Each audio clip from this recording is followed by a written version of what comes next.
கச்சத்தீவு அரசியல் அப்படிங்கிறதுல பாகம் 1 நம்ம பார்த்தோம். பாகம் 2ல் கிட்டத்தட்ட ஒரு 40 எவிடன்ஸ் நம்மகிட்ட இருக்குப்பா, நிறைய தளங்கள்லேருந்து எடுக்கப்பட்ட எவிடன்ஸ் இருக்குது, அது இந்தியாவினுடையது தான் அப்படின்னு சொல்லி நாம் சொல்லிடலாம். ஆனால் அப்படி சொல்கிறதுனால மட்டும் அது இந்தியாவினுடையது அப்படின்னு சொல்லி இனி மாற்ற முடியுமா? அப்படி மாற்றினால் இலங்கை அதற்கு சம்மதிப்பாங்களா? இந்தியாவில் அதை வச்சு நிறைய அரசியல், அதுவும் குறிப்பாக தமிழ்நாட்டில் அதை வச்சு நிறைய அரசியல் நடந்துகிட்ருக்கு. இதே மாதிரியான அரசியல் இலங்கையில் நடந்துகிட்ருக்கா அப்படிங்கிறது நமக்கு தெரியுமா? இதனுடைய உண்மை பின்னணி என்ன? கச்சத்தீவை கொடுத்த போது இந்தியா இலங்கையிடமிருந்து வேறு ஏதோ ஒரு பகுதியை வாங்கினாங்கன்னு சொல்கிறாங்களே, அதற்கும் இலங்கைக்கும் ஏதாவது சம்பந்தம் இருக்கா? இப்படிங்கிற பல கேள்விகளுடைய பாகம் 2 தான் இது. இன்னொரு பாகம் இருக்குது, அதில் தான் அந்த 40 எவிடன்ஸ் அப்படிங்கிறதையும் நாம் அங்கே சொல்ல போகிறோம். அன்பு தமிழஞ்சங்களுக்கு தமிழ் பொக்கிஷத்தின் வணக்கங்கள்.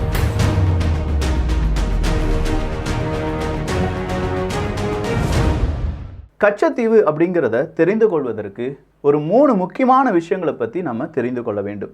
முதலாவது இருக்கக்கூடிய விஷயம் வெட்ஜ் பேங்க் அப்படிங்கிறது தான். அடுத்ததாக இருப்பது அப்படிங்கிறது பால்க் ஸ்ட்ரைட் அப்படிங்கிறது தான். மூணாவதாக இருப்பது அந்தோனியார் ஆலயம். இந்த 3 விஷயம்தான் இந்த கச்சத்தீவை பற்றி நம்ம படிக்கிறோம். இந்த கச்சத்தீவு இந்தியாவுக்கு வேணும், தமிழ்நாட்டுக்கு வேணும் அப்படின்னு சொல்லி நம்ம நினைக்கிறோன்னா நல்ல ஒரு புரிதலுடன் இதை பார்க்க வேண்டும்.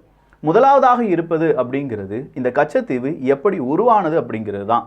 1480 இந்த காலகட்டத்தில் நமக்கு எல்லாருக்கும் தெரியும், ஒவ்வொரு கடல்கோள் வரும்போதும் பெரிய புயல்கள் உருவாகும் போதும் இந்த மலைகள் அப்படிங்கிறது பூகம்பம்லாம் வரும்போது சில மலைகள் உருவான மலைகள் வளர்ந்து கொண்டே இருக்கிறது அப்படின்னு சொல்லிலாம் நம்ம படிச்சிருக்கோம். இயற்கையில் அது நடந்துக்கிட்டே தான் இருக்குது. ஈவன் இமயமலை கூட புதிதாக உருவான மலை அப்படின்னு சொல்லுவாங்க.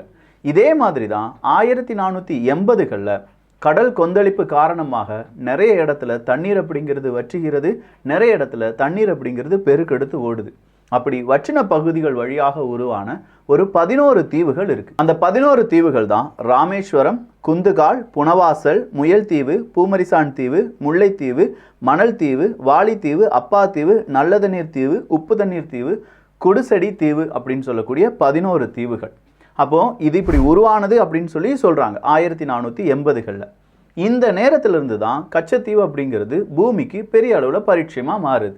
அடுத்ததாக இருக்கக்கூடிய ஒரு பகுதி தான் பால்க் ஸ்ட்ரைட் அப்படின்னு சொல்லுவாங்க, PALK ஸ்ட்ரைட். இந்த பால்க் அப்படிங்கிற பெயர் யாருடையது அப்படின்னு பார்த்தீங்கன்னா 1755லிருந்து 1763 வரை சென்னை மாகாணத்தின் ஆளுநராக இருந்தவர் பெயர் தான் ராபர்ட் பாக் அப்படிங்கிறது. இந்த ராபர்ட் பாக் அப்படிங்கிறவருடைய அந்த பெயர் தான் இந்த பால்க் ஸ்ட்ரைட்டாக அறியப்படுகிறது.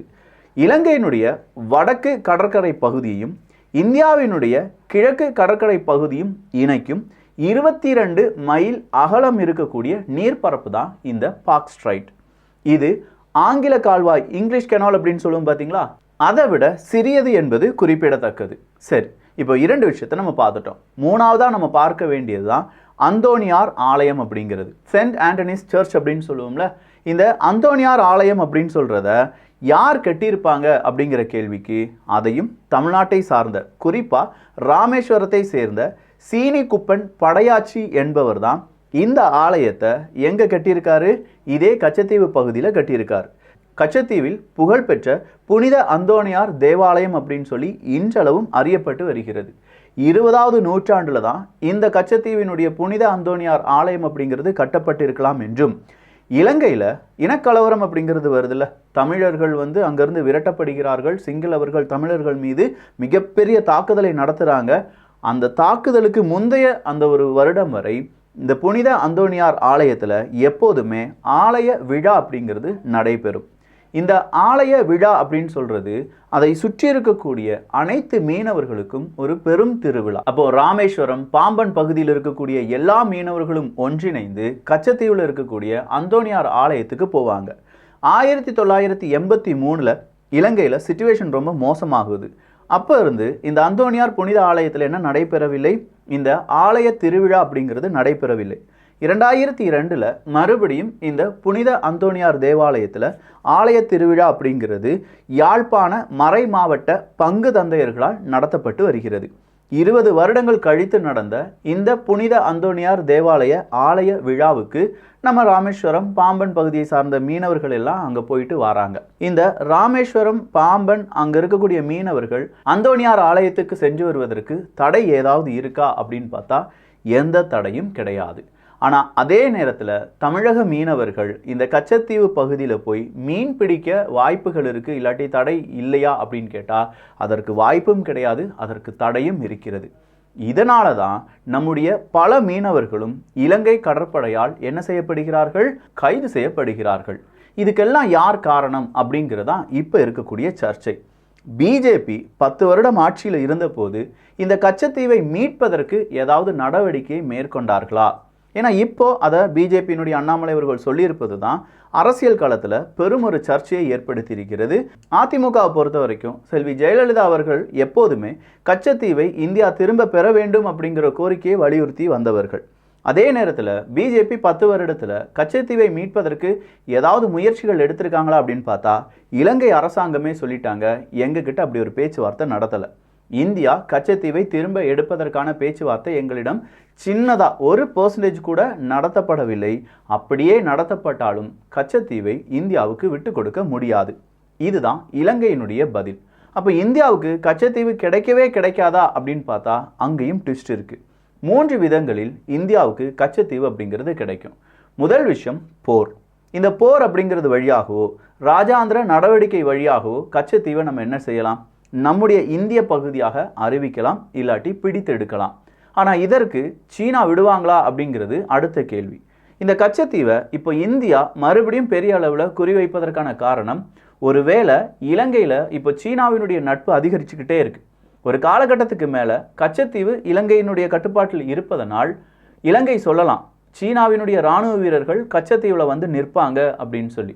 அந்த கச்சத்தீவுல இருந்து நல்ல ஒரு பைனாக்குலர் இருந்துச்சுன்னா இங்கே ராமேஸ்வரத்தில் என்ன நடக்குது அப்படிங்கிறத அங்கே இருக்கக்கூடிய சீன இராணுவ வீரர்களால் பார்க்க முடியும். இது இந்தியாவுக்கு மட்டும் கிடையாது, இந்தியாவினுடைய எதிர்காலத்துக்கே மிகப்பெரிய சிக்கல் தான். அடுத்ததாக இருக்கக்கூடிய வாய்ப்பு என்ன அப்படின்னு பார்த்தீங்கன்னா, இந்திய அரசாங்கம், இந்திய அரசியலமைப்பு அந்த சாசனம் இருக்குது பார்த்தீங்களா, அதில் கச்சத்தீவு நம்முடையது அல்ல, அது இலங்கையினுடையதான் அப்படின்னு சொல்லி எந்த தீர்மானமும் ஏற்படுத்தப்படவில்லை. ஸோ இப்போவும் சட்ட ரீதியாக கச்சத்தீவை நம்ம என்ன செய்யலாம், நம்முடையதான் அப்படின்னு சொல்லி நம்ம நீதிமன்றத்தில் வழக்கை தொடரலாம். அப்படி வழக்கை தொடர்ந்து அந்த வழக்கில் நம்முடைய நீதிமன்றம் எந்த மாதிரியான தீர்ப்புகளை கொடுக்குறாங்க, நம்ம அதை திரும்ப எடுக்கலாம், அதற்கான முயற்சிகள் எடுங்க அப்படின்னு சொல்லி நீதிமன்றம் சொன்னால் நாம் என்ன செய்யலாம், மறுபடி அதை இலங்கையினுடைய வழக்காக மாற்றி இன்டர்நேஷ்னல் லெவலில் அதை ஒரு வழக்காக மாற்றி என்ன செய்யலாம், கச்சத்தீவை திரும்ப எடுக்க முயற்சிகள் எடுக்கலாம்.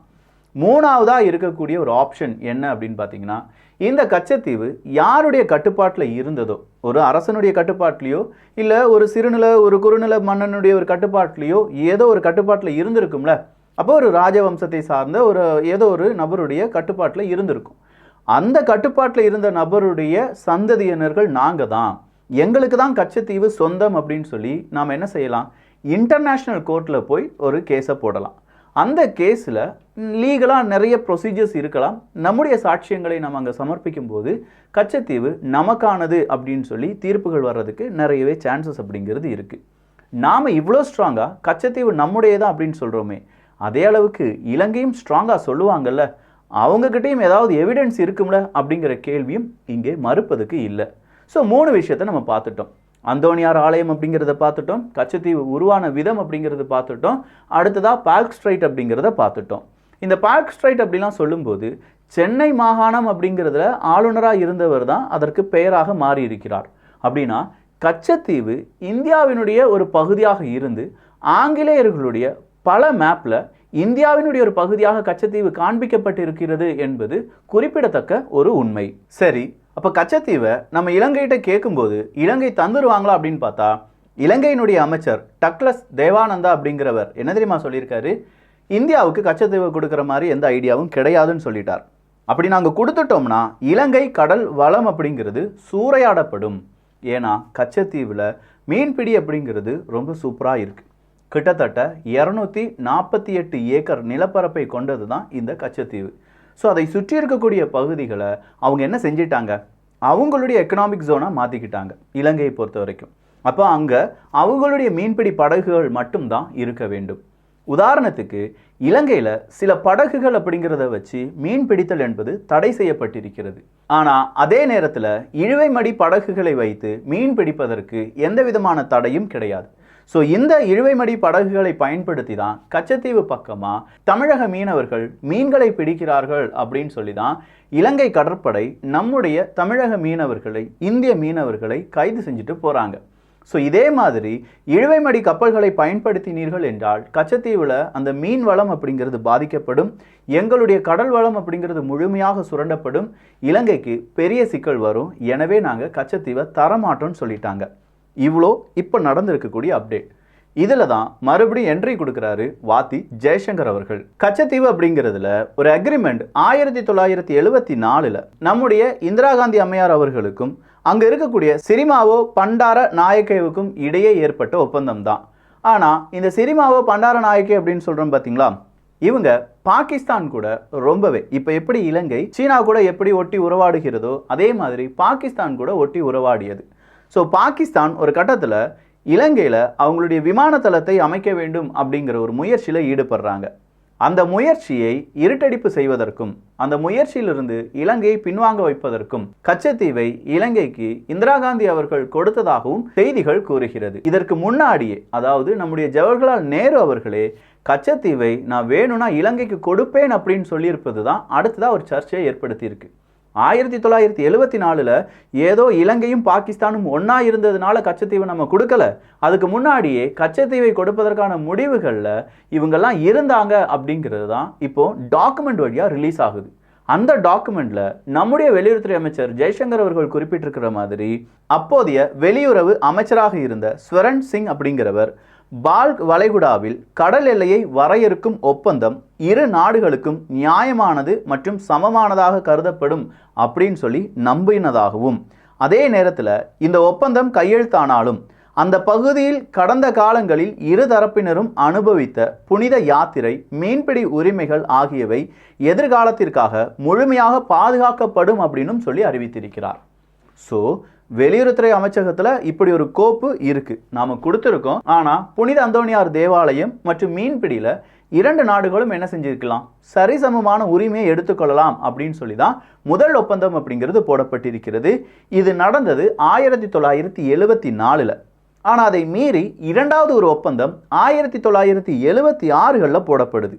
இந்தியாவுக்கும் இலங்கைக்குமான அடுத்த ஒப்பந்தம். அந்த ஒப்பந்தத்தில் இரு நாடுகளும் தங்களுக்கான பிரத்யேக பொருளாதார மண்டலங்களை அங்கே நிறுவலாம். ஆனால் மீன்பிடி கப்பல்கள் மற்றும் மீனவர்கள் கடந்த காலங்களில் மீன்பிடித்து வந்த பகுதிகள், கடல் பகுதி மற்றும் இலங்கையின் பிரத்யேக மண்டலத்தில் நுழையக்கூடாது அப்படின்னு சொல்லி அந்த உத்தரவு அப்படிங்கிறது மாறி இருக்கு. ஸோ இந்த இடத்துல வந்த ஒரு பெரும் பிரச்சனை என்ன அப்படின்னு கேட்டிங்கன்னா, அந்த மண்டலம் அப்படிங்கிறது, அந்த பொருளாதார மண்டலம் அப்படிங்கிறது இலங்கையினுடைய பொருளாதார மண்டலத்துக்குள் நாம் நுழையக்கூடாது அப்படின்னு சொன்ன அந்த டேர்ம் தான். அவங்க அந்த பொருளாதார மண்டலத்தை கச்சத்தீவில் இருக்கக்கூடிய முழுமையான பகுதிக்கும் செயல்படுத்தினதுனால நம்ம மீனவர்களால் மீன்கள் அதிகமாக இருக்கக்கூடிய பகுதிகளுக்கு செல்ல முடியவில்லை. இந்த ஒரு ரீசனால தான் 6184 இந்திய மீனவர்கள் இதுவரையிலும் கைது செய்யப்பட்டிருக்கிறார்கள் அப்படிங்கிற விளக்கத்தை கொடுத்திருக்கிறார் வாத்தி ஜெய்சங்கர் அவர்கள். சரி, இவ்வளோ தூரம் நடந்த சர்ச்சைகள் எல்லாமே புரிஞ்சது.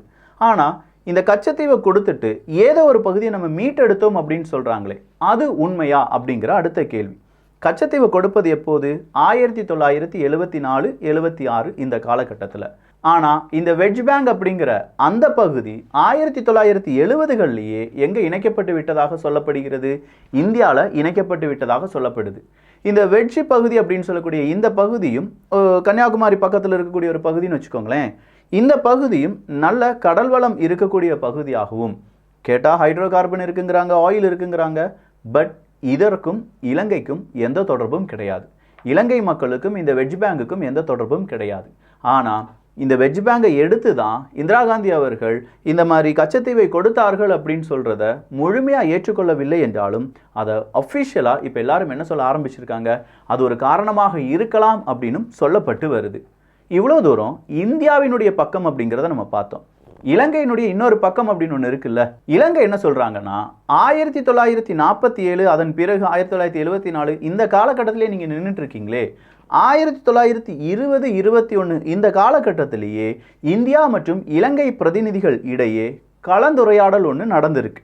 அதில் பிரித்தானிய ஆட்சி காலத்தில் ராமண்டி கட்டுப்பாட்டில் இருந்தது அப்படின்னு சொல்லி தான் இந்த கச்சத்தீவை அவங்க என்ன செஞ்சுருக்காங்க, அறிமுகம் செஞ்சுருக்காங்க. ஸோ இதை வச்சு அவங்க என்ன சொல்கிறாங்கன்னா, பிரிட்டனுடைய கட்டுப்பாட்டில் தான் இருந்தது அப்படின்னு சொல்லப்பட்டிருக்கிறதே தவிர இந்தியாவினுடைய கட்டுப்பாட்டில் இந்த பகுதி இருந்ததா எந்த விதமான வரையறைகளும் இல்லை அப்படின்னு சொல்கிறாங்க. 1800 இந்த காலப்பகுதியில் வரையப்பட்ட வரைபடம் ஒன்றில் கச்சத்தீவு இலங்கைக்கு உட்பட்ட பகுதியாக வரையப்பட்டிருக்கிறது என்றும் 1860ஆம் ஆண்டு அந்த ஒரு காலப்பகுதியில் ஆங்கிலேயர் ஆட்சியின் போது சிவில் நிர்வாகியாக செயற்பட்ட சேர் ஜேம்ஸ் எமர்சன் அப்படிங்கிறவர் சிலோன் என்ற புத்தகத்தை எழுதியதாகவும் அந்த புத்தகத்தில் கச்சத்தீவு வரைபடம் இருந்ததாகவும் இதுதான் எங்களுக்கு கச்சத்தீவு இலங்கையினுடையது அப்படிங்கிறதை வாதிப்பதற்கான முழுமையான தரவுகள் அப்படின்னு சொல்லி யார் சொல்றாங்க, இலங்கையினுடைய அரசியல்வாதிகள், இலங்கையினுடைய அரசாங்கம் சொல்றாங்க. ஸோ வேற எந்த எவிடன்ஸும் இலங்கையிடம் கிடையாது, அதிகமான எவிடன்ஸ் இலங்கையிடம் கிடையாது. ஆனால் நிறைய எவிடன்ஸ் இந்தியாவிடம் இருக்கிறது. ஆனால் நான் முதல்ல சொன்ன மாதிரி அந்த 3 வழிகளால் மட்டும்தான் கச்சத்தீவை மீட்டெடுக்க முடியும். ஒன்று போர், அப்படி இல்லைனா பேச்சுவார்த்தை, இன்னொன்று வழக்கு, அப்படி இல்லைனா இந்த கச்சத்தீவு யாருடைய கட்டுப்பாட்டில் இருந்ததோ அவங்களுடைய சந்ததிகள் வழியாக ஏற்படக்கூடிய இன்டர்நேஷனல் லெவலில் வரக்கூடிய வழக்கு. ஆனால் இந்தியாவின் பக்கம் இருக்கக்கூடிய எவிடன்ஸையும் நம்ம பார்க்கணும்ல, அப்படி யார்கிட்ட இருந்துச்சு, எந்தெந்த காலகட்டத்தில் கச்சத்தீவினுடைய வரைபடங்கள் இந்தியாவில் சேமிக்கப்பட்டிருக்கின்றன, வரையப்பட்டிருக்கின்றன, அதை எதிர்த்து இல்லாட்டி அதை ஆதரித்து யார் யார் எப்படிலாம் வாக்குமூலம் கொடுத்துருக்காங்க அப்படிங்கிறது எல்லாத்தையுமே பாகம் 3ல் பார்த்துடலாம். இது ரொம்ப பெரிய டாபிக்னால தான் 3ஆ பதிவு பண்ணுறோம். 3 பதிவுகளையும் பார்த்த பிறகு உங்களுக்கே ஒரு கிளாரிட்டி தெரியும். ஆனால் இதில் இருக்கக்கூடிய அரசியல் அப்படிங்கிறது இன்னைக்கும் இலங்கை அப்படின்னு சொல்லி வரும்போதே அந்த பக்கமாக இருக்கக்கூடிய காங்கிரஸ் திமுக ஒரு கூட்டணியாகவும் இந்த பக்கமாக இருக்கக்கூடிய பிஜேபி வேறொரு கூட்டணியாகவும் இருந்து அது ஈழப்படுகொலையாக இருக்கட்டும், இப்போ நடக்கக்கூடிய இந்த கச்சத்தீவு பிரச்சனையாக இருக்கட்டும், ஈழப்படுகொலைக்கு காரணம் காங்கிரஸ் திமுக அப்படிங்கிறதுல மாற்று கருத்தும் கிடையாது. ஆனால் கச்சத்தீவில் காங்கிரஸும் திமுக தான் அப்படின்னு சொல்லி இப்போ பாஜக சொல்வதில் அரசியலும் அதே நேரத்தில் வரலாறுகளும் இருக்கிறது. திமுகவை சார்ந்தவங்க கிடையாது, கலைஞர் கருணாநிதி அவர்கள் இதை எதிர்த்தார் அப்படின்னு சொல்லி அவங்களுடைய டேட்டாவை காண்பிக்கிறார்கள். இல்லப்பா, இது சும்மா தாரை வார்க்கப்பட்டு விட்டது, இது நம்முடையது தான் அப்படிங்கிற எவிடன்ஸை கலைஞர் அவர்கள் சப்மிட் பண்ணவே இல்லை அப்படின்னு சொல்லி பாஜக தரப்பு அவங்களுடைய டேட்டாவை சொல்கிறாங்க. அவங்கவுங்க அரசியல் சண்டை போட்டுட்டு இருக்கும்போது நம்ம உண்மையான தரவுகளை தேடி பாகம் 3க்கு செல்வோம். ஸோ இந்த ஒரு பதிவு எப்படி இருந்துச்சு அப்படிங்கிற உங்களுடைய கருத்துக்கள் இங்கே வரவேற்கப்படுகின்றன. எல்லோரும் தமிழ் பொக்ஷத்தில் இணைந்திருங்கள். நல்லதை பகிர்ந்து நல்ல சமுதாயத்தை உருவாக்குவோம். நன்றி, வணக்கம்.